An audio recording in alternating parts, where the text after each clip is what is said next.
Hello, good morning, नमस्कार and a very warm welcome to the channel online शिक्षण। मैं हूं आपके साथ अंजलि बालियान और आप सभी साथियों का आपके अपने यूट्यूब चैनल ऑनलाइन शिक्षण पर बहुत बहुत स्वागत करती हूं। माय डियर फ्रेंड्स, ये आपकी डीएलएड फोर्थ सेमेस्टर की मैराथन क्लास होने वाली है और इस क्लास में हम पेपर 1 जो कि आपका 50 नंबर का पूछा जाता है आरंभिक स्तर पर भाषा, इसके एमसीक्यू क्वेश्चंस कवर करने वाले हैं। जी हाँ फ्रेंड्स, लगभग 100 क्वेश्चन इस पार्ट में हम कवर करेंगे आपकी राजन सीरीज के। इसमें आपके पीवाईक्यूज भी सारे के सारे इंक्लूडेड रहेंगे। तो चलिए बिना किसी देरी के शुरुआत करते हैं। आप इसको एज ही अपनी टेस्ट की तरह भी ले सकते हैं अगर आपकी तैयारी पूरी हो चुकी है, क्योंकि 50 नंबर का पेपर है और एमसीक्यू का रोल बहुत बड़ा रहता है आपके इसमें। और एमसीक्यू का ये भी रोल है कि भाई इसमें मार्क्स नहीं कटेंगे। अगर आपने सही किया है तो 1 नंबर पूरा उस क्वेश्चन का आपको मिल जाता है, जबकि वेरी शॉर्ट और शॉर्ट क्वेश्चन में ऐसा नहीं होता है ना? पूरे-पूरे मार्क्स नहीं दिए जाते। तो यहाँ पर आपको मार्क्स गेन करने में ज़्यादा से ज़्यादा हेल्प करते हैं एमसीक्यू। तो चलिए फिर बिना किसी देरी के शुरुआत करते हैं आज की अपनी क्लास को।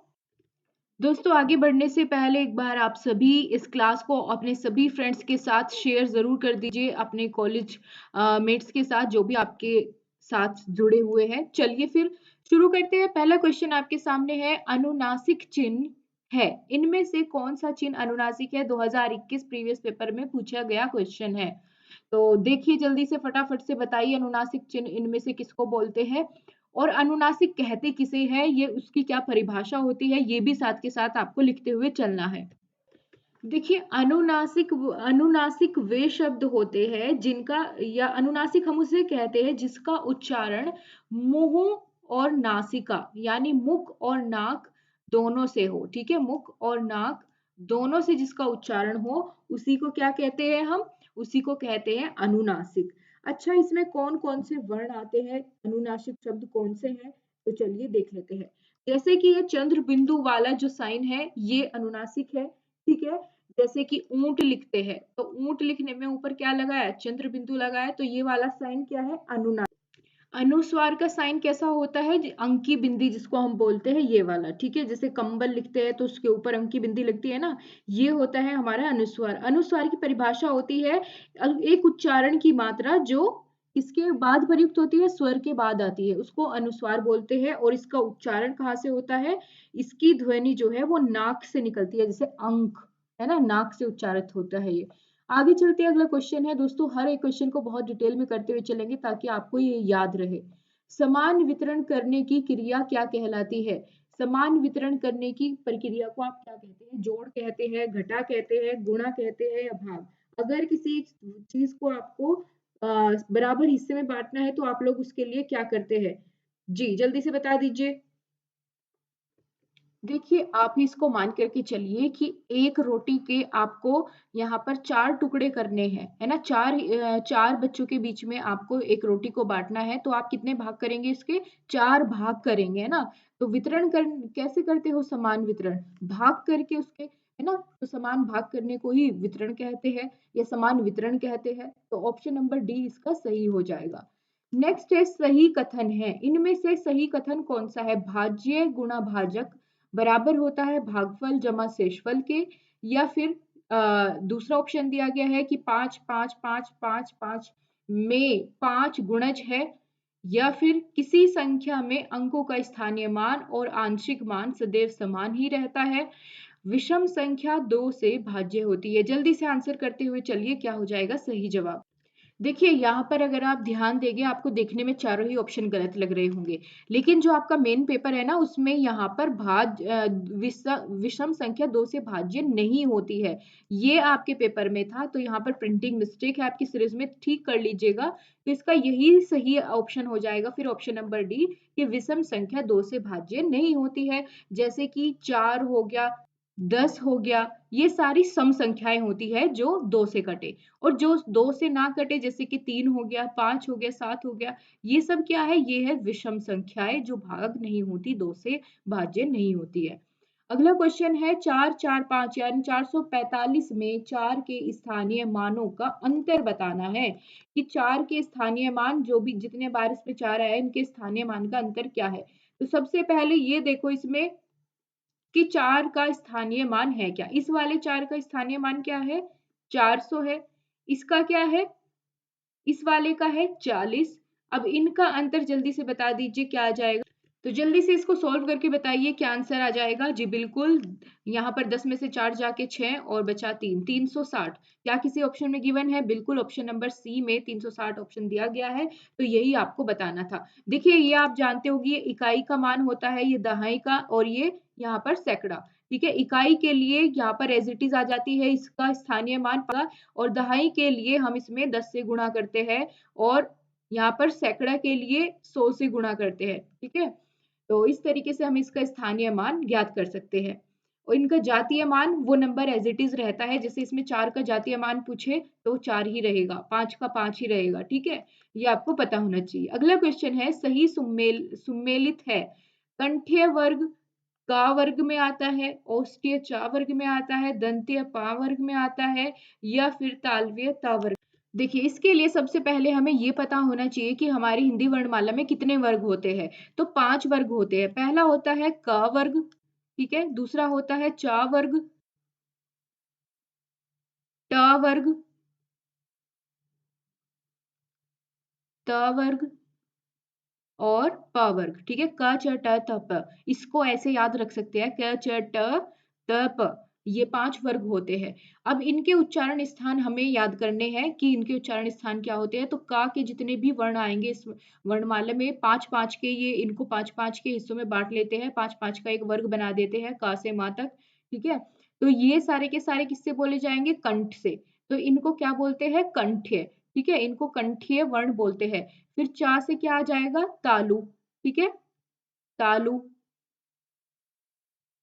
टा से क्या आ जाएगा, मूर्धन्य या मूर्धा, है ना, मूर्धा। और ता वर्ग किससे उच्चारित होता है, ये होता है दंत्य। ठीक है, त थ द ध, आप इसको बोल के देखो तो दांत पर आपकी जीभ टच होती है, तो इनको दंत्य वर्ण बोलते हैं। और पा होता है औष्ठ्य, या औष्ठ बोल दो, या फिर औष्ठ्य वर्ग में आ जाए। ये सारे के सारे जितने भी पा वर्ग में होंगे वो सारे के सारे व्यंजन औष्ठ्य होंगे, यानी होठों का इस्तेमाल आप इनको उच्चारित करते हुए करते हैं। जैसे बोल के देखिए आप मेरे साथ, प फ ब भ, है ना, आपके सारे के सारे लिप्स की हेल्प से ही, बिना अगर आप लिप्स को आपस में टच नहीं करेंगे तो आप बोल नहीं पाएंगे। तो इसको याद रखो, इस चार्ट को, ये आपके बड़े काम की चीज है। ऑप्शन नंबर ए ही इसमें सही है, बाकी ऑप्शन गलत दिए गए हैं। अगला क्वेश्चन है, भाषा शिक्षण में शारीरिक समस्याएं हैं। भाषा शिक्षण में शारीरिक समस्याएं इनमें से कौन सी है, दृष्टि दोष, बिल्कुल शारीरिक, शरीर से संबंधित है। दृष्टि दोष होना, श्रवण दोष, ये भी शारीरिक है, उच्चारण दोष, ये भी शारीरिक है। तो यानी उपयुक्त सभी, ये सारी की सारी शारीरिक समस्याएं होती है भाषा के शिक्षण में। नेक्स्ट क्वेश्चन है, निम्न में से चित्रलिपि है। चित्रलिपि कौन सी लिपि है, चीनी लिपि, तमिल, गुजराती या फिर बंगाली।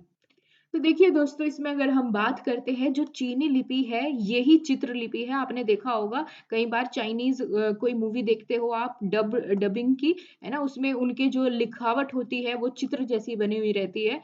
तो चीनी लिपि कैसी है, चित्र लिपि है।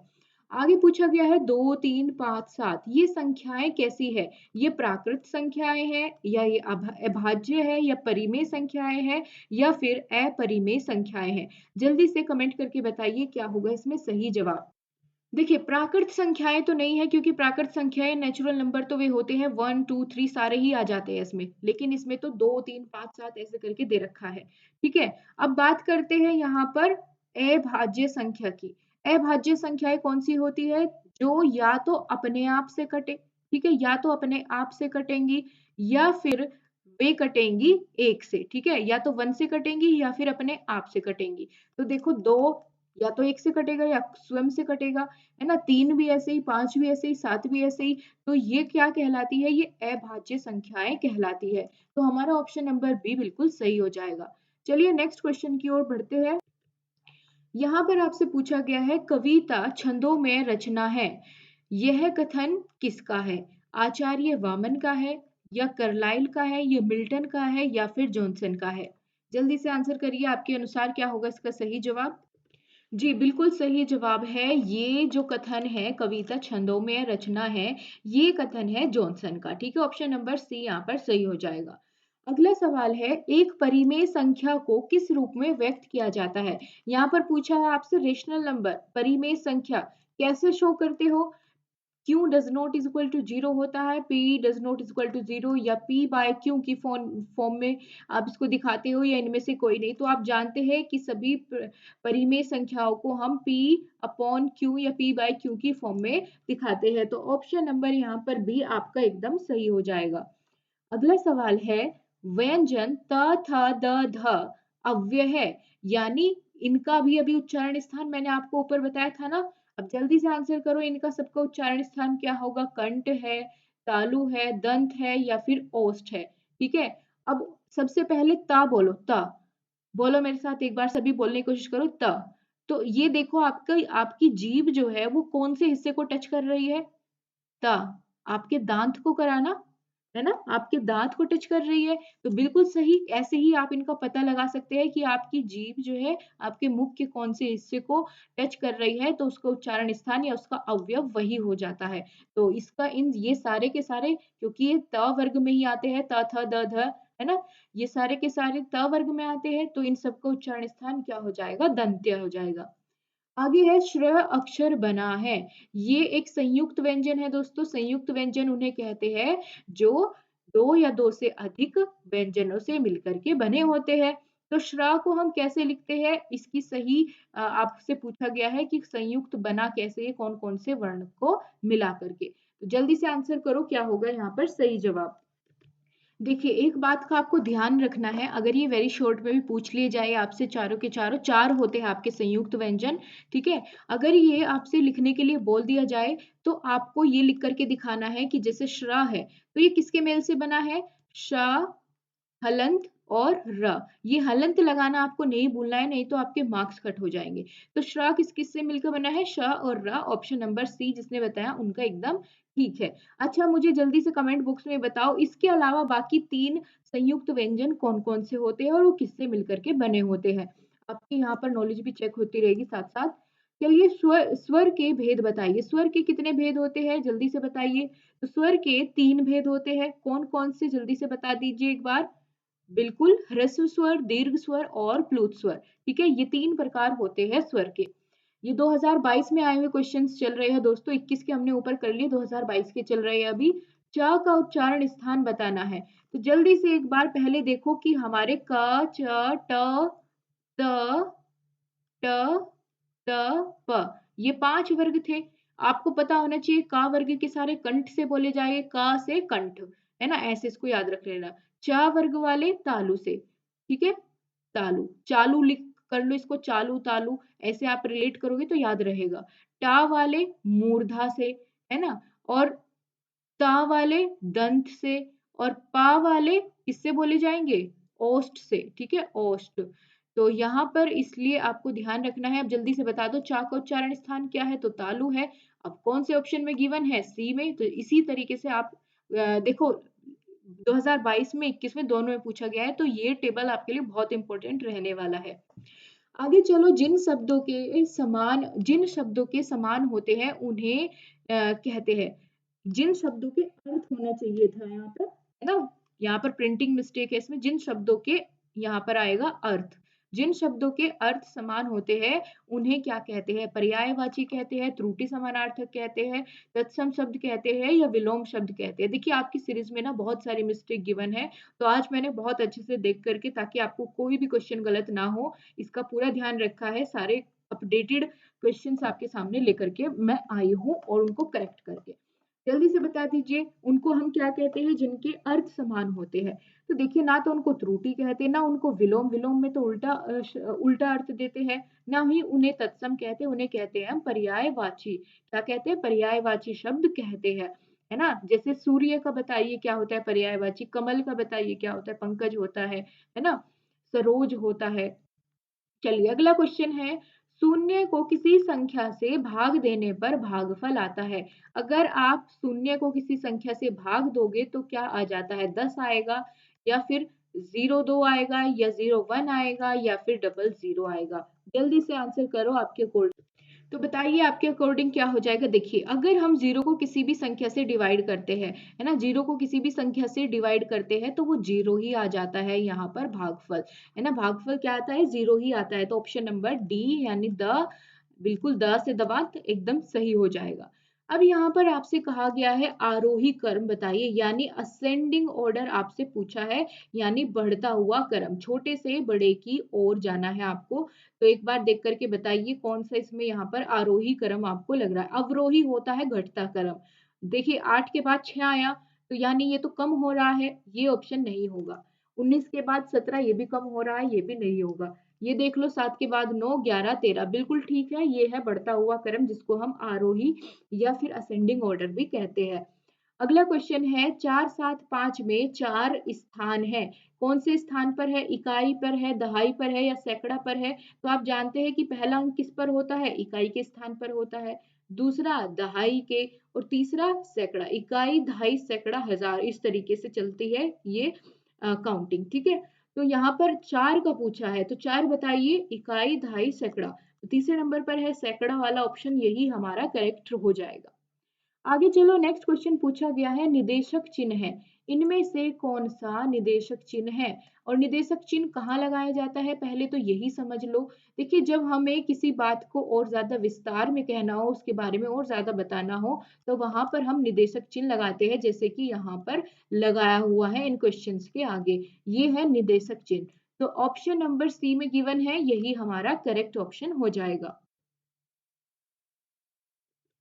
चलिए जी आगे बढ़ते हैं। अगर आपने अभी तक अपने फ्रेंड्स को शेयर नहीं किया तो एक बार फटाफट लिंक को कॉपी करके शेयर कर दो ताकि सभी आपके साथ इस सेशन में जुड़ पाए, है ना? और अपनी अच्छी तैयारी कर सके। जी जल्दी से एक बार शेयर करो, और वीडियो लाइक नहीं किया है और आपको पसंद आ रहा है सेशन तो वीडियो को लाइक भी जरूर करना, ताकि मैं आपको जल्दी से जल्दी सारी मैराथन्स प्रोवाइड कर सकूं, थ्योरी भी और क्वेश्चंस भी। अगला क्वेश्चन है, ये भी 2022 में पूछा गया है। 15 क्वेश्चन आते हैं आपके तो 15 नंबर बहुत बैठ जाते हैं आपके एमसीक्यू से। चलिए बताइए 22 गुणा 34 का गुणनफल बताइए। देखिए तो बड़ी आसानी से आप कर पाएंगे। सबसे पहले अगर आपको ऑप्शन में ही कोई मिल जाए तो पहले इकाई के अंक के आपस में गुणा करके देख लो। 4 दूनी 8, 8 किसके किस डिजिट में दिया गया है? तो इसमें दिया गया है, पहले वाली में, यही सही हो जाएगा। लेकिन आपके ऑप्शन में इनमें से कोई नहीं भी है, तो इसीलिए ऐसा अगर हो तो उसको पूरा ही गुणा करके आप देख लीजिएगा, वैसे इसका ऑप्शन ए हो जाएगा। ठीक है। अगला सवाल है भाषा शिक्षण में शारीरिक समस्याएं कौन कौन सी होती है? देखो ये 2021 में भी पूछा गया था और 22 में भी पूछ लिया, इसीलिए जरूरी होता है कि आप प्रीवियस पेपर को पढ़ करके जाएं, तो आपको बहुत हेल्प मिल जाती है इसमें, है ना? कहीं से बार बार नई क्वेश्चन नहीं आते, पुराने को ही मोल्ड करके दे देते हैं। तो भाषा शिक्षण की शारीरिक समस्याएं, देखिए बच्चे को अगर दिखाई नहीं देगा तो ये शारीरिक समस्या है, बच्चा पढ़ नहीं पाएगा, है ना? ऐसे ही सुनने अगर कम सुनाई देता है, नहीं सुनाई देता है, उच्चारण संबंधी दोष है, तो ये सारी ही शारीरिक समस्याएं होती है। अगला सवाल है वे संख्याएं जो 2 से पूर्ण रूप से विभाजित नहीं होती है, उन्हें क्या कहते हैं? देखो मैंने कहा था ना अभी कि क्वेश्चन पूछने का तरीका बदल देते हैं ज्यादा करेंगे तो, नहीं तो एज इट इज भी छाप के दे देंगे आपको। तो देखा, थोड़ा सा क्वेश्चन पूछने का तरीका बदला है, बाकी सवाल एज इट इज है। तो बताओ जो 2 से नहीं कटती हुई संख्याएं क्या कहलाएंगी? विषम कहेंगे, भाज्य कहेंगे? नहीं, भाज्य तो नहीं कहेंगे। भाज्य तो वे संख्याएं होती है जो 2 से पूरी तरीके से कट जाए, ना ही उनको पूर्णांक कहते हैं और ना ही उनको अपरिमेय संख्या कहते हैं। वे तो विषम संख्या होती है जो 2 से विभाजित नहीं होती, और जो हो जाती है विभाज्य कहलाती है, ठीक है, सम कहलाती है। नेक्स्ट क्वेश्चन है श्रुत लेख का अर्थ है। श्रुत लेख, श्रुत का मतलब होता है सुनना, इसका मतलब कोई ऑप्शन ऐसा होगा जो सुनकर लिखा गया लेख हो, उसको हम श्रुत लेख कहते हैं। तो देख लो कौन से ऑप्शन में गिवन है, ऑप्शन नंबर बी में दिया गया है, सुनकर लिखना ही क्या कहलाता है? श्रुत लेख कहलाता है, बिल्कुल सही है। नेक्स्ट क्वेश्चन है आपके सामने, किसी लेख या रचना के अंत में चिन्ह प्रस्तुत किया करते हैं, कि जब कोई रचना का अंत हो जाता है, बिल्कुल उसकी समाप्ति हो जाती है, तो वहां पर आप कौन सा चिन्ह प्रयोग करेंगे? उसमें योग चिन्ह प्रयोग करेंगे या समता चिन्ह प्रयोग करेंगे या उद्धरण चिन्ह, उद्धरण होता है जो आप इन्वर्टेड कोमास लगाते हैं, या फिर, तो इतिश्री का साइन कैसा होता है? आपने देखा होगा कि जब कोई चैप्टर खत्म हो जाता है तो कई बुक्स में ऐसे लास्ट में इस तरीके के साइन बने हुए होते हैं। कई बार ये ऐसे क्रॉस क्रॉस क्रॉस करके और फिर इस तरीके से भी ये बने होते हैं। ठीक है, ये कई तरीके से हम इसको बना सकते हैं और ये बिल्कुल लास्ट में यानी अंत में किसी भी रचना के किसी भी पाठ के अंत में जहाँ पर हमें दिखाना हो कि ये समाप्त हो चुका है, इसके संबंध में जो भी बताना था, वहाँ पर हम इतिश्री, है ना? इतिश्री चिन्ह को प्रयोग में लाते हैं। अच्छा, इतिश्री का विलोम शब्द कौन बताएगा? जल्दी से एक बार बता दो क्या होता है? नेक्स्ट क्वेश्चन है ऊंची दुकान फीके पकवान। इसका क्या अर्थ है? अज्ञानी होना या बाहरी आडंबर दिखाना या विशिष्टता या फिर दिखाना। देखिए, ऊंची दुकान फीका पकवान की दुकान देख करके लग रहा था कि बहुत अच्छा मिलता है यहाँ पर चीजें, लेकिन वहां के पकवान तो फीके थे, तो यानी बाहर बाहर से आडंबर है, बाहर से दिखावा है। इसका मतलब क्या हो जाएगा? बिल्कुल सही। आप किस ऑप्शन के साथ जाना चाहेंगे? जल्दी से एक बार कमेंट करके बताओ। बिल्कुल सही, बाहरी आडंबर, ऑप्शन नंबर बी सही हो जाएगा। नेक्स्ट है वायु का पर्यायवाची है हवा, पवन, अनिल या फिर सभी। देखिए, अनिल दो तरह से आता है, एक बड़ी की मात्रा वाला भी आता है अनिल, है ना? एक अनिल होता है। तो यहाँ पर ये तीनों ही ऑप्शन सही है और ये वाला होता है आग का। ठीक है, ये वाला किसका होता है? आग का पर्यायवाची होता है। बाकी हवा, पवन और अनिल ये तीनों के तीनों किसके हैं? ये है वायु के। ऑलराइट, चलिए अगला क्वेश्चन है तरणी पर्यायवाची है। तरणी किसका पर्यायवाची है? तरणी पर्यायवाची है नदी का, निडर का, नारी का या फिर नौका। आपने वो वाली अलंकार सुना है, तरणी, तरुजा, तट, तमल, इस तरह करके, है ना? तरणी का मतलब होता है नौका, नाव। तरणी का मतलब क्या होता है? नाव होता है, नौका होता है। तो ऑप्शन ए बिल्कुल सही बताया आपने। और तरनी का पर्यायवाची क्या होता है? देखो, लिखने में लिखने का तरीका अलग है, तो इससे क्या हो जाएगा? कुछ बदलाव देखने को मिलेगा? बिल्कुल। जहां पर तरनी हो, है ना, नी, तो यहाँ पर तो ये पर्यायवाची हो जाएगा नदी का। लेकिन अगर अणा बना हुआ है तो ये नौका का पर्यायवाची होगा। इन दोनों में आपको भेद समझ में आ जाए, इसीलिए साथ में इनको क्लियर कर लो एक साथ। आगे है भित्ति का पर्यायवाची क्या होगा, है ना? जल्दी से बताओ। दिन होगा, दीवार होगा, दर्द होगा या दुख होगा? भित्ति, जल्दी से बता दीजिए। बहुत बढ़िया। बायो में आपने कई बार देखा होगा ना, भित्ति इस शब्द का इस्तेमाल कई बार किया होगा। तो भित्ति कहते हैं दीवार, भीत भी बोलते हैं ना, भीत, भित्ति। तो ये किसका होता है? दीवार का पर्यायवाची होता है। और भीति किसका होता है? देखो, लिखने का तरीका अलग है, तो इसीलिए आपको पता होना चाहिए भीति किसका होता है। ये होता है डर का, है ना? या दीवार का या डाकू का या ठग का। कई बार कहते हैं ना भयभीत हो गया, तो यानी डर गया। तो ये वाला पर्यायवाची है डर का। आगे चलो, तालाब का पर्यायवाची इनमें से कौन सा है? तड़ाग, जलाशय, पुष्कर। क्या हो जाएगा सही जवाब? देखो, तड़ाग भी और जलाशय और पुष्कर, ये तीनों ही पर्यायवाची होते हैं तालाब के। याद रखेंगे ना? चलिए आगे बढ़ जाते हैं। जागरण का विलोम है। जागरण का विलोम क्या होता है? निद्रा, जुड़ाना या धीमा या विनम्र। देखो, जागरण करते हैं ना, कई बार माता का जागरण क्या करते हैं? उसमें जागते हैं, है ना? उसका अपोजिट क्या हो जाएगा? निद्रा हो जाएगा। तो बिल्कुल सही। कुछ क्वेश्चन तो आप कॉमन सेंस से भी ठीक कर लेंगे, भले ही आपने कहीं पढ़े ना हो। अगला आ जाता है तिमिर का विलोम शब्द। देखो, तिमिर का मतलब होता है अंधेरा या अंधकार। अब इसका विलोम क्या हो जाएगा? जल्दी बताओ। ज्योति, दानव, अंधकार या मानव। तो तिमिर यानी अंधेरा, अंधकार का अपोजिट क्या हो जाएगा? ज्योति हो जाएगा। ऑप्शन नंबर ए बिल्कुल सही है। जो बहुत कठिनाई से मिलता है उसको क्या बोलते हैं? जो बहुत कठिनाई से मिले, दुष्कर, दुर्लभ, दृढ़ प्रतिज्ञा या दुर्तगामी। क्या हो जाएगा? जल्दी से बताओ अपना सही जवाब, किसको आप कहेंगे? बिल्कुल दुर्लभ। जो कठिनाई से मिले उसको हम कहते हैं दुर्लभ कहते हैं।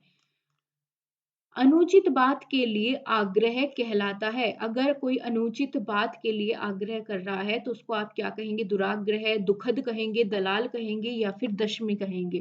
तो देखिए, अनुचित बात के लिए किया गया आग्रह कहलाता है दुराग्रह। याद रखिएगा, इसको बड़ा इंपॉर्टेंट है, पूछा जा सकता है दुराग्रह। पंचवटी में कौन सा समास है? पंचवटी, जल्दी से बताओ। द्विगु, द्वंद्व, कर्मधारय या फिर बहुव्रीहि। देखिए, पंचवटी यानी पांच वटों का समूह। तो इसमें क्या आ रहा है? पंचवटी में पंच यानी पांच, तो ये संख्या आ रही है। जिसमें पहला पद संख्यावाची हो वो हमेशा कौन सा समास कहलाता है? वो द्विगु समास होता है। ये द्विगु समास की पहचान होती है कि इसमें पहला पद संख्यावाची होता है। आगे चलो, नायक में कौन सी संधि है? अयादि संधि, गुण संधि, वृद्धि संधि या फिर यण संधि? क्या होगा सही जवाब? आंसर करिए। देखिए, सबसे पहले तो इसका संधि विच्छेद करो तो ही आपको इसका समझ में आ जाएगा। तो इसका संधि विच्छेद होता है ने धन अक। ठीक है।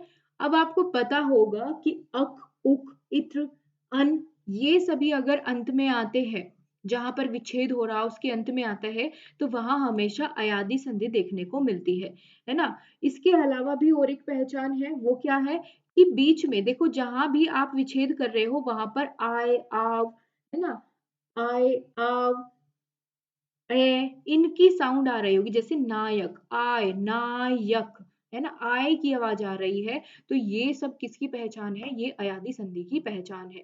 अब चलो पावक की बता दो जल्दी से। देखो, आव, पावक, आव, आव की आवाज आ रही है ना, ये भी हमारी क्या हो जाएगी? अयादि संधि हो जाएगी। ऑप्शन नंबर डी में गिवन है अयादि संधि, है ना।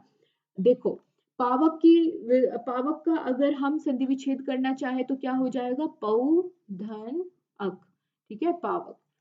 नेक्स्ट क्वेश्चन है, यद्यपि संधि विच्छेद है, यद्यपि का सही संधि विच्छेद इनमें से कौन सा है? यदि धन अपि, अधि धन अपि, यद धन अपि या फिर कोई नहीं? तो जैसा कि आपको ऑप्शन में ही देख करके समझ में आ रहा होगा, पहला ही ऑप्शन सही है, यदि धन अपि। ये कौन सी संधि है ये भी बता दो साथ के साथ। यद्यपि में कौन सी संधि है? तो यद्यपि में यण संधि होती है। ठीक है, कौन सी? यण संधि।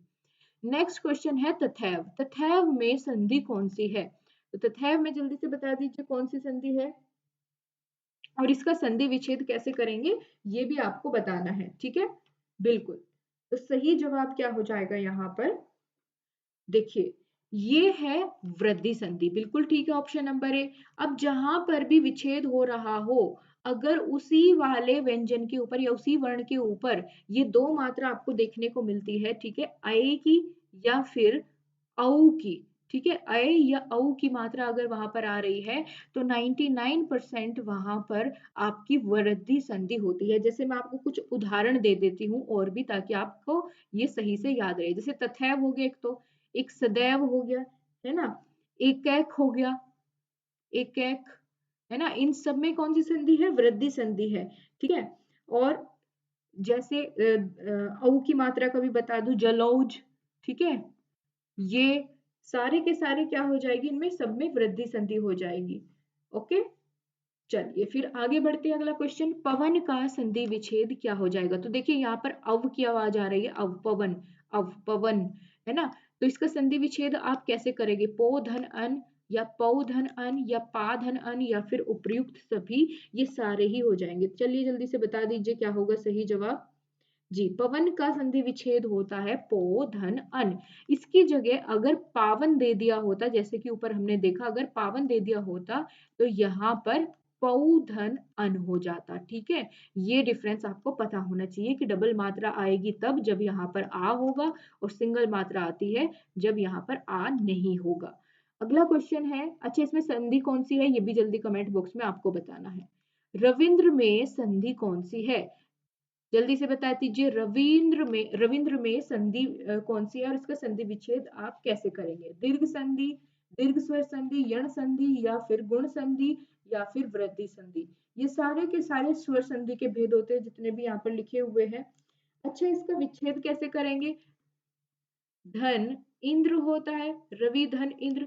तो जहां विच्छेद हो रहा है उससे पहले वाला और उसके बाद वाला वर्ण अगर एक ही वर्ग का हो, जैसे कि ए धन ए, है ना, या ए और आ जाए, यानी सेम वर्ण आए, है ना, ई के बाद ई आए, जैसे कि यहाँ पर आया हुआ है रवि धन इंद्र, है ना, या फिर री आ जाए, तो ऐसे स्थान पर हम कौन सी संधि बताते हैं? दीर्घ संधि बताते हैं, क्योंकि ये दोनों आपस में मिलकर के बड़ी ई हो जाएगी। ई छोटी ई मिलकर के बाद में क्या बनती है? बड़ी ई बनती है। ठीक है, ए मिलके क्या बनता है? आ बनता है। तो जहां पर भी आ, बड़ी ई, है ना, या बड़ा ऊ की मात्रा देखने को मिले, जहां पर विच्छेद हो रहा है वहां वहां सब हर जगह क्या होती है? दीर्घ संधि होती है, मोस्ट ऑफ द केसेस में। आगे है देवेंद्र। देवेंद्र में बताइए कौन सी संधि होगी? गुण संधि, यण संधि, अयादि संधि और या फिर कोई नहीं। इसका विच्छेद भी साथ साथ करिएगा क्योंकि आपको आगे प्रॉब्लम ना हो तो पहले ही इसको एक बार अच्छे से कर लो। देखो यहाँ पर हो जाएगा आपका देवेंद्र में गुण संधि। गुण संधि क्यों होएगी?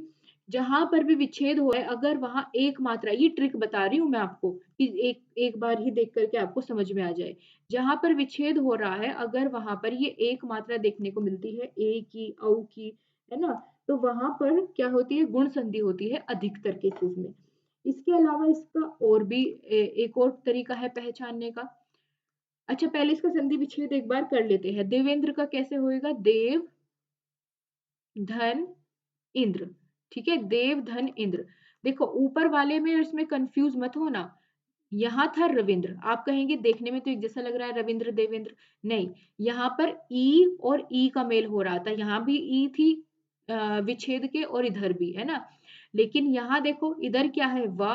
वा के अंत में हर एक व्यंजन के अंत में क्या होता है? स्वर होता है, वो भी अ। ठीक है, ए, आ, इस तरीके से। तो यहाँ पर व है तो व में क्या है? अ व्यंजन है। इसके बाद जहां पर विच्छेद करा इसके बाद कौन सा व्यंजन है? वो सॉरी स्वर है, ई है। तो अ और ई का मेल हो रहा है ना। तो ये किसकी पहचान है? गुण संधि की पहचान है। जहां भी ए और आ का मेल अन्य किसी अन्य किसी स्वर से होता है, जैसे कि छोटी ई, बड़ी ई, ऊ, बड़ा ऊ, है ना, तो वहां पर गुण संधि देखने को मिलती है। ये मैंने ट्रिक भी बता दी और जो इसका मेन रूल होता है वह भी आपको बता दिया है। इको यणाची किस संधि सूत्र का उदाहरण है? ये है आपका संस्कृत का संधि सूत्र, है ना। तो संस्कृत में कौन सी संधि का सूत्र होता है? ये इको यणाची। तो ये गुण संधि का है, यण का है, या फिर अयादि का है, या फिर कोई नहीं। तो सही जवाब हो जाएगा इसमें ऑप्शन नंबर, क्या हो जाएगा? बी, बिल्कुल सही है, यण, यण संधि का। देखो अगर आप इसको ध्यान से पढ़ो इस सूत्र को, तो इसमें यण छुपा हुआ भी आपको दिख जाएगा।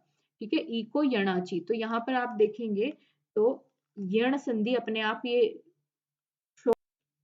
यहाँ देखेंगे तो आपको पता चल जाएगा। अगला सवाल है आद गुणा, ये किस संधि सूत्र का उदाहरण है? तो इसको भी देख लो, देखो कितना आसान है बताना। इसमें गुण दिख रहा है आपको लिखा हुआ, तो जाहिर सी बात है ये गुण संधि का संधि सूत्र है ना, संस्कृत में। अगला क्वेश्चन है उत्साह है। उत्साह क्या है? ये भाववाचक संज्ञा है, गुणवाचक संज्ञा है, या फिर ये कोई क्रिया है, या फिर इनमें से कोई नहीं? तो देखिए उत्साह, है ना, जिज्ञासा, है ना, ये सब क्या होते हैं? ये सब क्या होते हैं? भाव होते हैं, है ना। उत्साह, जिज्ञासा और प्रेम, घृणा, ये सारे के सारे क्या है? भाव होते हैं। तो ये भाववाचक संज्ञा हो जाएगी। करुणा बताओ, करुणा क्या है? क्या ये भी भाव है, या गुणवाचक है, या निपात है? देखिए करुणा भी अपने आप में क्या होता है? एक भाव होता है मनुष्य का, है ना। तो ये भी भाववाचक संज्ञा हो जाएगा। नेक्स्ट क्वेश्चन है दयनीय में प्रत्यय है। प्रत्यय क्या होते हैं? किसी भी शब्द के अंत में लगने वाले जो अंत में लगने वाले वर्णों के समूह को हम प्रत्यय कहते हैं, और जो शुरुआत में लगते हैं उनको उपसर्ग कहते हैं, है ना। तो दयनीय में क्या प्रत्यय है ये आपको बताना है। यह होगा, निय होगा, या फिर ये वाला निय होगा, या फिर यह होगा। तो जल्दी से बता दीजिए दयनीय में। ठीक है, बिल्कुल सही जवाब है ऑप्शन नंबर डी, ईय प्रत्यय है दयनीय में। अगला है प्र उपसर्ग से बना हुआ इनमें से कौन सा शब्द है?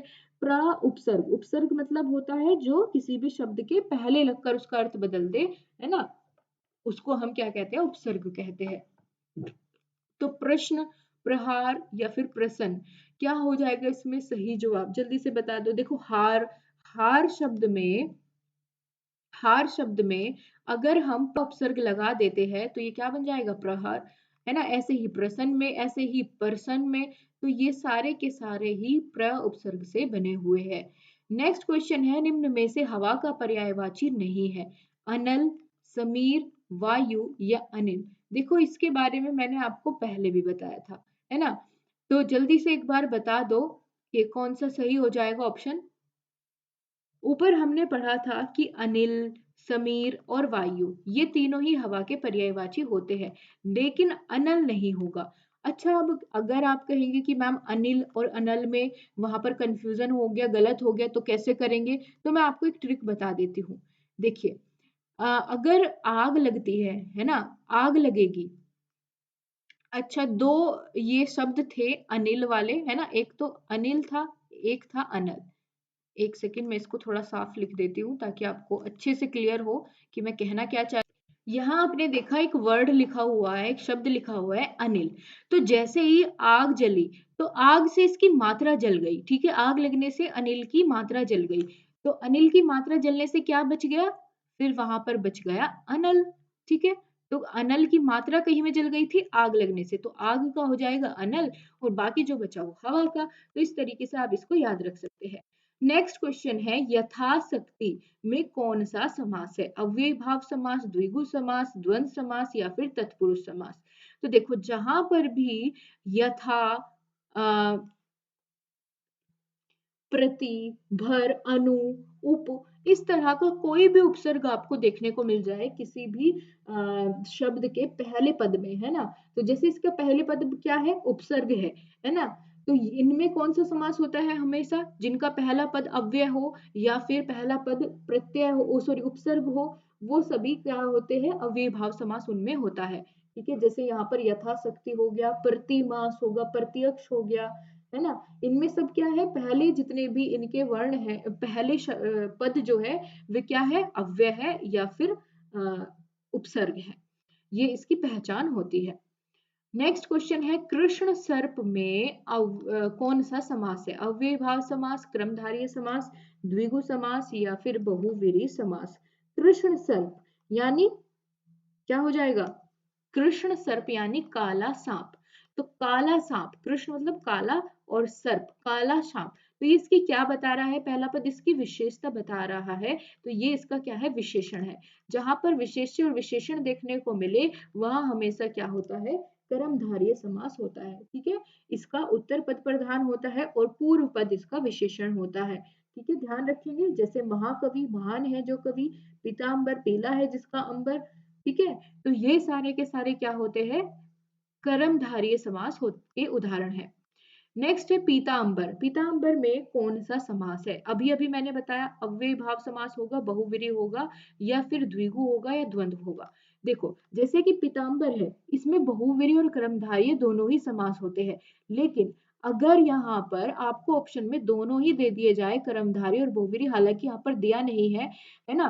तो यहाँ चूज करना आसान है कि बहुव्रीहि हो जाएगा, लेकिन अगर दोनों ही गिवन है तो वहां पर हम अधिक मान्यता देते हैं बहुव्रीहि समास को। ठीक है, क्योंकि पीताम्बर का अर्थ होता है भगवान कृष्ण को भी हम पीताम्बर बोलते हैं। तो ऑप्शन नंबर बी इसका सही हो जाएगा, यहाँ पर बहुव्रीहि समास है। नेक्स्ट क्वेश्चन आपके सामने है। यहाँ पर पूछा गया है आपसे कि माता पिता में कौन सा समास है? देखिए जहां भी आपको ये वाला साइन देखने को मिल जाए, इसको हम क्या बोलते हैं? योजक चिन्ह बोलते हैं, है ना? जहां भी आपको योजक चिन्ह देखने को मिल जाए वहां पर आपका द्वंद्व समास होता है।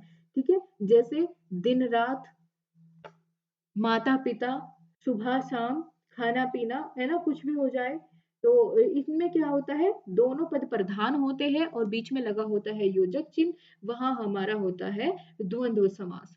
आगे बढ़ जाते हैं चतुर्मुख। चतुर्मुख में कौन सा समास है? देखिए मैंने आपको थोड़ी देर पहले ही बताया था कि जहां भी हमारा संख्यावाचक होने का, पहले पद का संख्यावाची होने का बोध हो, वहां पर कौन सा समास होता है? वहां पर होता है द्विगु समास। आगे बढ़ते हैं। नेक्स्ट क्वेश्चन है हमारा, फटाफट से आगे बढ़ेंगे। काला घोड़ा दौड़ रहा है, इस वाक्य में काला क्या है? तो काला क्या है? विशेषण है, क्रिया है, सर्वनाम है या फिर कोई नहीं? देखो घोड़ा इसमें क्या है? संज्ञा है, और संज्ञा की विशेषता बताने वाले शब्दों को हम क्या कहते हैं? संज्ञा सर्वनाम की विशेषता बताने वाले शब्दों को हम विशेषण कहते हैं। तो काले ने किसकी विशेषता बताई? घोड़े की, है ना? तो इसलिए हम इसको क्या कहेंगे? विशेषण कहते हैं। जो अव्यय क्रिया की विशेषता प्रकट करते हैं उसको क्या कहते हैं? तो क्रिया की विशेषता प्रकट करने वाले शब्दों को हम कहते हैं क्रिया विशेषण। ज्यादा सोचने वाली जरूरत ही नहीं है, क्वेश्चन में ही आंसर छिपा हुआ है। अधिक मत बोलो में क्रिया विशेषण है। अधिक मत बोलो में क्रिया विशेषण जो कि क्रिया की विशेषता बता रहा है। इसमें क्रिया क्या है? बोलने की क्रिया है। और बोलने की विशेषता कहाँ बताई इसमें? अधिक, कि भाई ज्यादा मत बोलो, है ना। तो यहाँ पर क्या हो जाएगा? ऑप्शन नंबर ए अधिक इसमें क्या हो जाएगा, है ना। ये क्या हो जाएगा? क्रिया विशेषण हो जाएगा। नेक्स्ट क्वेश्चन है निपात है। हाँ, जी, मत, खबरदार या फिर ये सभी। देखो निपात की संख्या होती है 9। 9 निपात, ठीक है। निपात कितने होते हैं? 9 होते हैं। जैसे कि हाँ, जी, मत, खबरदार ये सारे के सारे क्या है? निपात है। अगला सवाल है तत्सम है। तत्सम कौन से शब्दों को कहते हैं और तद्भव किसे कहते हैं? ये आपको पता होना चाहिए, तभी आप बता पाएंगे। पहले ऑप्शन देख लो एक बार। आंत्र, अग्नि, उत्कृष्ट, या सॉरी उत्तिष्ठ, या उपयुक्त सभी। ठीक है। तत्सम शब्द वे शब्द होते हैं जो कि संस्कृत से एज इट इज लिए गए हो, जो कि संस्कृत में ही अपना मीनिंग देते हो। ठीक है। संस्कृत के शब्दों को हम क्या कहते हैं? तत्सम शब्द कहते हैं। और तद्भव क्या हो जाता है? उनका हिंदी रूप, या हिंदी या किसी भी अन्य लैंग्वेज में उनका जो बदला हुआ रूप होते हैं, वो क्या हो जाता है? वो हो जाता है तद्भव, है ना। तो यहाँ पर देखो अंत्र, आंत्र हो गया, अग्नि हो गया, ये सब हम संस्कृत में बोलते हैं अग्नि, है ना। हिंदी में इसको क्या बोलते? आग बोलते, है ना। इसको आंत बोलते। तो ये सब सारे के सारे शब्द कौन से हैं? तत्सम शब्द है, जो कि संस्कृत से एज इट इज लिए गए हैं। अगले आगे ही पूछ लिया आपसे कि तद्भव है अगम, आंच, आग, या फिर ये सभी। तो बता दीजिए फटाफट से। देखिए अगम हो गया, आग हो गया, आंच हो गई, ये सारे के सारे ही तद्भव शब्द है, जो कि संस्कृत से बदल करके हिंदी में आए हैं। ब वर्ण का उच्चारण स्थान क्या होगा? इसके लिए सबसे पहले आपको क्या पता होना चाहिए? वो सारे के सारे 5 वर्ग क, च, ट, त, प, ये पता होना चाहिए। अब ये देखो ब वर्ण इनमें से कौन से वर्ग में आएगा? क्या क वाले में आएगा? इनमें से कौन से वर्ण में आएगा? बा जल्दी से बता दो एक बार मुझे फटाफट से। देखिए प, फ, ब, भ, है ना। अब कहाँ आया ब? प वर्ग में देखने को मिला। और प वर्ग के जितने भी वर्ण हैं ये सारे के सारे किससे बोले जाते हैं? ओष्ठ, है ना। तो इनका उच्चारण स्थान क्या होता है? ओष्ठ होता है। ऑप्शन नंबर सी आपका सही हो जाएगा। आई होप आपको ये याद हो भी गया होगा क्लास को देखते देखते। नेक्स्ट क्वेश्चन है कामायनी। कामायनी के रचनाकार कौन है? जयशंकर प्रसाद, मीराबाई, कबीरदास, या फिर रसखान। जल्दी से एक बार आंसर करो। और हाँ दोस्तों, इससे याद आया मुझे कि कल की क्लास में मैं आपको सारी की सारी रचनाएं ट्रिक से याद कराऊंगी, और ट्रिक इतनी अच्छी होगी कि आप ना तो कभी गलत करोगे और ना ही आगे इसमें आपको कोई प्रॉब्लम इस चैप्टर में रहने वाली है, क्योंकि बहुत सारी रचनाएं हैं और इतनी सारी रचनाओं को याद करने में प्रॉब्लम जरूर आती है।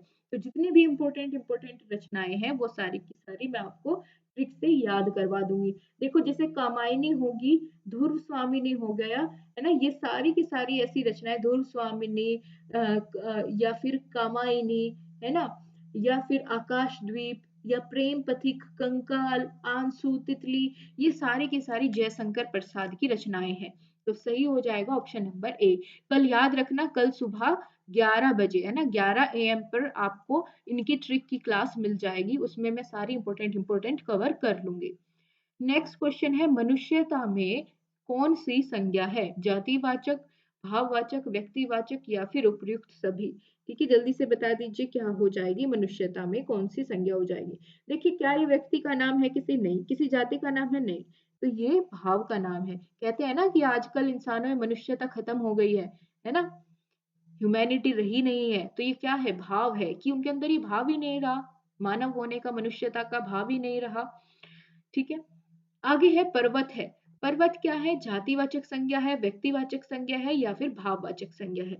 देखो पर्वत एक जातिवाचक संज्ञा है, क्योंकि पर्वत में सारे आ जाएंगे। अरावली हो गया, हिमालय होगा, पर्वत में सारे ही पर्वत आ जाएंगे। लेकिन अगर आपको नाम दिया होता कि भाई हिमालय पर्वत, तो अगर स्पेशल नाम देता तो फिर आप व्यक्तिवाचक के साथ जा सकते थे क्या? जब तो व्यक्तिवाचक ही बताना पड़ता आपको। लेकिन पर्वत में सारे ही पर्वत आ जाते हैं, तो ये एक जाति को डिनोट करता है। भाषा की इकाई है। भाषा की इकाई कौन सी होती है? लिपि होती है, व्याकरण होते हैं, या ध्वनि होती है, या फिर समास होता है? देखिए भाषा की इकाई को हम, या सबसे छोटे रूप को हम क्या कहते हैं? ध्वनि कहते हैं ना। भाषा की सबसे छोटी इकाई क्या होती है? ध्वनि होती है। और ध्वनि के लिखित रूप को हम क्या कहते हैं वो भी बताओ जल्दी से। ध्वनि के लिखित रूप को क्या बोलते हैं? हिंदी वर्णमाला में स्वरों की संख्या कितनी होती है? हिंदी वर्णमाला में स्वर कितने होते हैं? 33, 11, 35 या फिर 42। तो देखिए हिंदी वर्णमाला में स्वर होते हैं 11। अगर संस्कृत में पूछ ले कि संस्कृत में कितने होते हैं, तो संस्कृत में 13 स्वर होते हैं। नेक्स्ट क्वेश्चन है, हिंदी वर्णमाला में व्यंजनों की संख्या आपको बतानी है, 11, 46, 12 या फिर 33। तो देखियो याद रखना, स्वर होते हैं 11 और व्यंजन होते हैं कितने? 33 होते हैं। नेक्स्ट क्वेश्चन की ओर बढ़ते हैं, वर्णों का निर्माण होता है, किससे होता है वर्णों का निर्माण? क्या खाली स्वर से बन जाते हैं, या व्यंजन से, या दोनों से मिलकर बनते हैं वर्ण, या फिर किसी से भी नहीं बनते? तो आपको पता होगा, जैसे कि हमने एक वर्ण ले लिया यहाँ पर क, तो क्या ये का अपने आप में एक सिर्फ व्यंजन से मिलकर बना है? नहीं, हर एक व्यंजन में स्वर छिपा होता है। अगर हम इसको सही से देखें कि ये बना कैसे है, तो ये क के साथ अ मिलकर के बना है, और अ क्या है? एक स्वर है। तो ये स्वर और व्यंजनों के मेल से ही वर्णों का निर्माण होता है। ए ब दोनों सही है। हिंदी वर्णमाला में कितने वर्ग होते हैं? तो अभी मैंने 4 से 5 बार रिपीट किया है कि हिंदी वर्णमाला में 5 वर्ग होते हैं। 5 वर्ग कौन-कौन से? फटाफट लिख दो एक बार, अब तो आप ही लिख कर के बताओगे मुझे कमेंट बॉक्स में कौन-कौन से हैं और उनके उच्चारण स्थान कौन से हैं। ठीक है दोस्तों, अगर आपको क्लास पसंद आ रही है तो लाइक नहीं किया है, अगर आपने वीडियो को एक बार लाइक कर दो, फटाफट से अपना सपोर्ट दिखाओ, थम्स अप करो। बिल्कुल समझ आएगा मुझे कि भई हाँ, आपको पसंद आ रहा है जो भी मटेरियल मैं आपको प्रोवाइड कर रही हूँ। आगे चलते हैं, हिंदी वर्णमाला में मूल रूप से कितने स्वर होते हैं? तो मूल रूप से आपसे पूछा है कितने स्वर होते हैं? 3, 4, 5 या फिर 7? जल्दी से बताओ कितने स्वर होते हैं हिंदी वर्णमाला में मूल रूप से? देखिए दोस्तों, यहाँ पर क्वेश्चन थोड़ा टेढ़ा पूछा गया है। आपको ध्यान देना होगा, यहाँ पर पूछा है मूल रूप से कितने स्वर होते हैं। तो अगर बात करें स्वर के प्रकारों की, जिसमें हमने पढ़ा था ह्रस्व स्वर, दीर्घ स्वर और तीसरा क्या था? प्लुत स्वर। तो ह्रस्व स्वर को ही हम क्या कहते हैं? ह्रस्व स्वर को ही हम मूल स्वर भी कहते हैं, है ना? तो मूल स्वर हमारे कितने हैं? 4 हैं। कौन-कौन से हैं? ए, ई, उ और रे। ठीक है, ये चारों हमारे क्या है? मूल स्वर है। वहीं अगर हमसे पूछ लेता दीर्घ स्वर, है ना? दीर्घ स्वर, तो दीर्घ स्वर कौन कौन से होते हैं? आ, ई, उ, ए, ऐ, ओ, औ। ये 7 होते हैं। इनकी संख्या कितनी होती है? दीर्घ स्वर की 7 होती है और मूल स्वर की होती है 4। तो इसीलिए हमारा ऑप्शन नंबर बी यहाँ पर सही होगा। नेक्स्ट क्वेश्चन है, वर्णमाला में अंतस्थ व्यंजन कौन से होते हैं? अच्छा देखो, अंतस्थ व्यंजनों की संख्या कितनी होती है? 4 होती है। अब ये बताओ कौन से? या, र, ल, व, या फिर श, श, स, ह, या फिर च वर्ग, या फिर क वर्ग? क्या होगा आपके अनुसार इसका सही जवाब? जल्दी से एक बार मुझे बता दीजिए, किस ऑप्शन के साथ आप लोग जाना चाहेंगे? बहुत बढ़िया। देखिए, यहाँ पर पूछा है अंतस्थ व्यंजन, तो य, र, ल, व ये चारों के चारों अंतस्थ व्यंजन होते हैं, जबकि श, स, स, ह ये ऊष्म व्यंजन कहलाते हैं।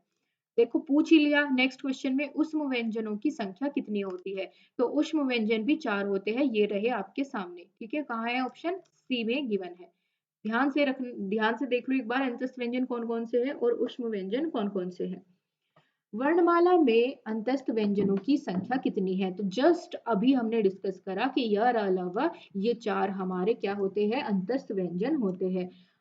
वर्णमाला में ऊष्म व्यंजन कौन से हैं? तो जस्ट अभी ऊपर देखा है, श, स, ह, ये चारों के चारों हमारे ऊष्म व्यंजन होते हैं। हिंदी वर्णमाला में संयुक्त व्यंजन कौन-कौन से होते हैं और कितने होते हैं? जल्दी से बता दो कौन-कौन से हैं? बिल्कुल, संयुक्त व्यंजन आपसे यहाँ पर पूछा है। संयुक्त व्यंजन की पहचान करो, कौन-कौन से हो जाएंगे? जी बिल्कुल। क्ष, त्र, ज्ञ और श्र, पहले ही ऑप्शन में सही ऑप्शन मिल गया आपको। ये सारे के सारे क्या होते हैं? संयुक्त व्यंजन होते हैं। क्या मुझे कोई बताएगा कि ये इनका निर्माण कैसे हुआ? संयुक्त व्यंजन वे व्यंजन होते हैं जो 2 या 2 से अधिक व्यंजनों से मिलकर के मेल से बने हुए हो, है ना? अब इनको जल्दी से बता दो कि ये बने कैसे हैं, क्योंकि ये आपके पेपर में बिल्कुल पूछा जाएगा। चलो सबसे पहले बात करते हैं क्ष की। ये बनता है क, धन, श से, ठीक है? हलंत लगाना नहीं भूलना है। फिर आती है बारी त्र की। त्र किससे मिलकर बना है? त, धन, र से मिलकर के। फिर आता है ज्ञ। ज्ञ किससे मिलकर के बना है? तो ज, धन, इया, इससे मिलकर के बना है। फिर आता है श्र। श्र किससे मिलकर के बना है? तो ऊपर इससे संबंधित क्वेश्चन भी आया था प्रीवियस पेपर में, श्र धन, स धन र। तो ये सारे के सारे हमारे संयुक्त व्यंजन होते हैं, इनकी संख्या 4 है। हिंदी में लिंग है। हिंदी में कितने प्रकार के लिंग होते हैं? स्त्रीलिंग पुल्लिंग 2 प्रकार के ही बस होते हैं, और संस्कृत में 3 प्रकार के होते हैं, उसमें तीसरा प्रकार उभयलिंग भी हो जाता है। तो देखो नेक्स्ट क्वेश्चन में पूछ ही लिया कि संस्कृत में लिंग कितने होते हैं, तो जस्ट अभी मैंने क्लियर किया है आपको क्यों और कितने होते हैं। क्रिया के भेद कितने होते हैं? तो क्रिया के भेद बता दीजिए कितने भेद होते हैं? 2, 3, 4 या फिर 5? देखिए दोस्तों, अगर हम हिंदी की बात करें तो हिंदी में मुख्य रूप से 2 प्रकार क्रिया के 2 भेद होते हैं, अकर्मक और सकर्मक क्रिया। ठीक है, तो 2 भेद होते हैं मुख्य रूप से। अगला सवाल आ जाता है, जिन व्यंजनों के उच्चारण में श्वास कम मात्रा में निस्सारित होता है उसे हम क्या कहते हैं? जिसमें कम मात्रा में श्वास बाहर निकले उसको आप क्या बोलेंगे? उसको आप महाप्राण बोलेंगे, अल्प प्राण बोलेंगे, सघोष बोलेंगे या उत्क्षेप्त बोलेंगे? तो देखो, जैसे कम मात्रा, कम मतलब अल्प, अल्प प्राण है ना, तो यहाँ प्राण मतलब श्वास, तो अल्प मात्रा में प्राण निकले या श्वास निकले उसको हम क्या कहते हैं? उसी को हम यहाँ पर अल्प प्राण कहते हैं। सही जवाब हो जाएगा ऑप्शन नंबर बी। नेक्स्ट है, जिन व्यंजनों में श्वास अधिक मात्रा में निस्सारित होता है उसे क्या कहते हैं? तो इसका अपोजिट हो जाएगा महाप्राण, है ना, महाप्राण हो जाएगा, बिल्कुल सही है। अच्छा ये बताओ कि कौन कौन से वर्ण अल्प प्राण होते हैं और कौन कौन से वर्ण या व्यंजन महाप्राण होते हैं? तो इनकी एक ट्रिक होती है याद करने की। अल्प प्राण प्रत्येक वर्ग का, जो हमने वर्ग देखे थे ना ऊपर का चार्ट पर, प्रत्येक वर्ग का पहला, तीसरा और पांचवा वर्ण या व्यंजन, व्यंजन क्या होते हैं? अल्प प्राण होते हैं। और प्रत्येक वर्ग का दूसरा और चौथा व्यंजन क्या होते हैं? महाप्राण होते हैं। जैसे कि मैंने एक वर्ग लिख दिया आपको एग्जाम्पल से समझाने के लिए, क वर्ग। तो क में क्या जाएगा? क, ख, ग, घ और अंग। ठीक है, ये 5 वर्ग, एक वर्ग में 5 वर्ण आते हैं, तो 5 आ गए हमारे। अब इसका पहले नंबर पर कौन सा है? क। फिर देखो तीसरे नंबर पर, फिर देखो पांचवें नंबर पर। तो ये पहला, तीसरा और पांचवा, पहला, तीसरा और पांचवा, ये तीनों क्या हो जाएंगे? अल्प प्राण हो जाएंगे। बचा क्या? ख और घ। बोल करके भी देख लो आप, इनमें ज्यादा श्वास की जरूरत पड़ रही है ख और घ बोलने में, जबकि क, ग ये बहुत आसानी से आप बोल रहे हो, इसमें कम मात्रा में श्वास लग रहा है ना। तो प्रत्येक वर्ग का दूसरा, चौथा होते हैं महाप्राण। ये पूछे जाएंगे आपसे, ध्यान रखना इस बात को। अनुग्रह का समानार्थी शब्द कौन सा होता है?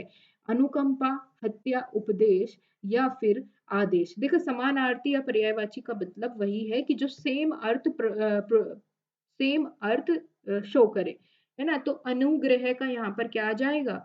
अनुकंपा ही इसका समानार्थी शब्द हो जाएगा। आलोचना का समानार्थी क्या होगा? समीक्षा, आज्ञा पालन या खराब? तो बिल्कुल आलोचना का सही जवाब क्या है? समानार्थी समीक्षा हो जाएगा।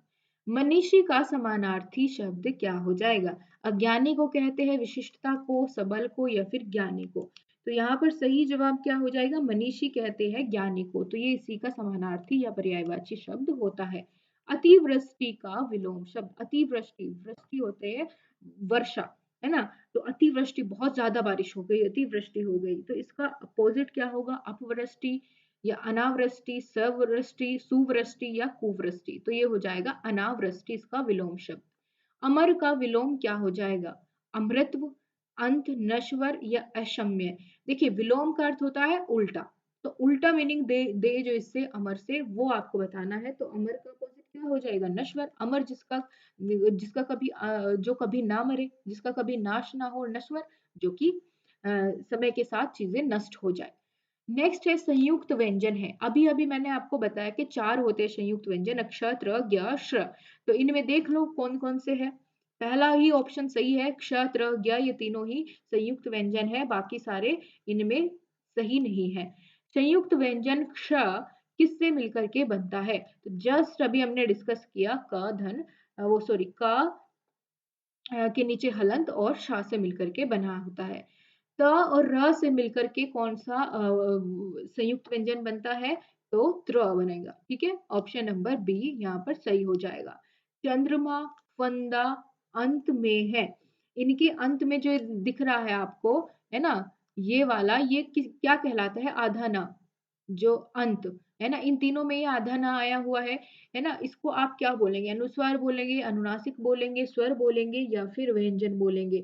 तो ना के स्थान पर हम अंक अंक की बिंदी वाला जो ये वाला साइन होता है इसका प्रयोग करते हैं, इस वाले चिन्ह का, है ना?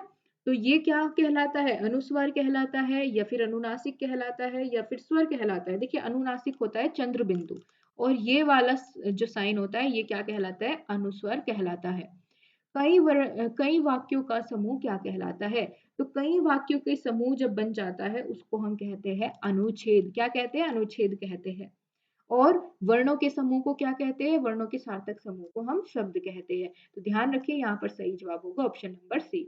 सबसे प्राचीन भाषा कौन सी है? तो सबसे प्राचीन भाषा हिंदी है, अंग्रेजी है, संस्कृत है या उर्दू है?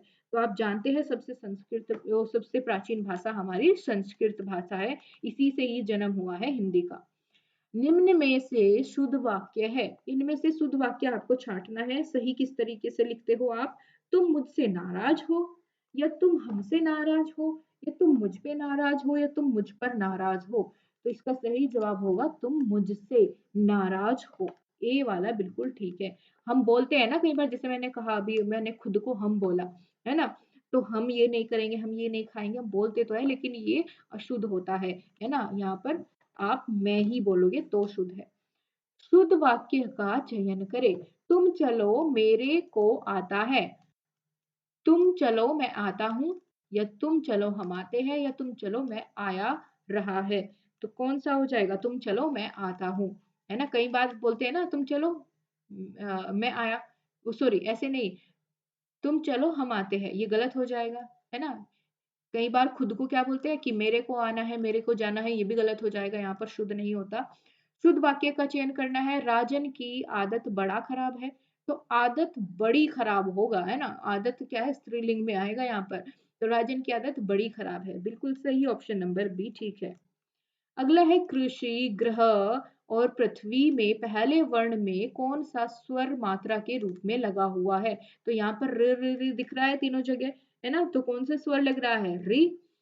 बाकी इसमें ए स्वर भी है, लेकिन त्र और ज्ञ तो व्यंजन होते हैं, है ना? लेकिन आ स्वर इसमें यूज नहीं हुआ है, यहाँ पर हुआ है र वाला, ये वाली मात्रा पूछी है आपसे। तो आगे बढ़ो।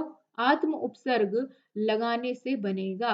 अगर आत्म उपसर्ग लगा दे हम किसी शब्द में तो क्या बन जाएगा? देखो सम्मान में अगर आत्म लगा दे तो क्या बन जाएगा? आत्म सम्मान। तो बिल्कुल ठीक है।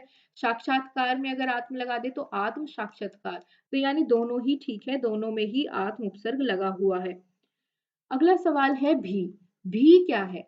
तो भी एक निपात है, क्रिया है या विशेषण है? तो भी क्या है? निपात है। मैंने आपको ऊपर बात करी थी कि 9 प्रकार होते हैं निपात के, है ना? तो भी उनमें से ही एक निपात है। विद्यालय में संधि है, जल्दी से बता दो। दीर्घ स्वर संधि, गुण स्वर संधि या फिर वृद्धि स्वर संधि, कौन सी होगी? जी, विद्या धन आल्य। तो आप जानते हैं जब इसका हम संधि विच्छेद करेंगे तो कैसे करेंगे? विद्या धन आल्य, ऐसे करेंगे ना, विद्या धन आल्य।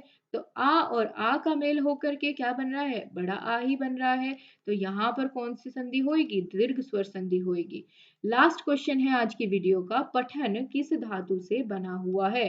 पट से, गम से या फिर दोनों से या फिर कोई नहीं? तो आप जानते हैं बड़ा ही आसान सा सवाल है, पट धातु से बना है पठन। दोस्तों नेक्स्ट जो 2 क्वेश्चन आपकी स्क्रीन पर है ये आप मुझे कमेंट बॉक्स में बताइए और इसके आगे के 100 क्वेश्चन जो है वो हम पार्ट 2 में कवर करेंगे। पार्ट 2 आपको नेक्स्ट डे मिल जाएगा। कल तो मैं आपको ट्रिक सोच रही हूँ, ट्रिक प्रोवाइड कर दूं, है ना? अगर मैंने सुबह प्रोवाइड करी ट्रिक तो शाम को ये पार्ट 2 की वीडियो मिल जाएगी। इसी तरीके से हम इसको 3 पार्ट में कवर करेंगे क्योंकि लगभग 300 क्वेश्चन इसमें है और बहुत अच्छे से समझते हुए करेंगे तो आपको भूलने की भी गुंजाइश नहीं रहेगी और उसके पीछे क्या कारण है उसका आंसर होने का वो भी बहुत अच्छे से समझ करके ही करेंगे। सो आई होप डियर आपको क्लास पसंद आई होगी। अगर क्लास पसंद आई है तो क्लास को लाइक शेयर जरूर करें और अगर चैनल पर आप लोग नए हो तो चैनल को सब्सक्राइब करना बिल्कुल ना भूले, ठीक है? सब्सक्राइब कर लीजिए और बेल आइकन का बटन प्रेस कर लीजिए ताकि हर एक नोटिफिकेशन आपको सबसे पहले मिल जाए। और धन्यवाद आप सभी का। मिलते हैं आपसे अगली क्लास के साथ, तब तक के लिए नमस्कार, जय हिंद, वंदे मातरम।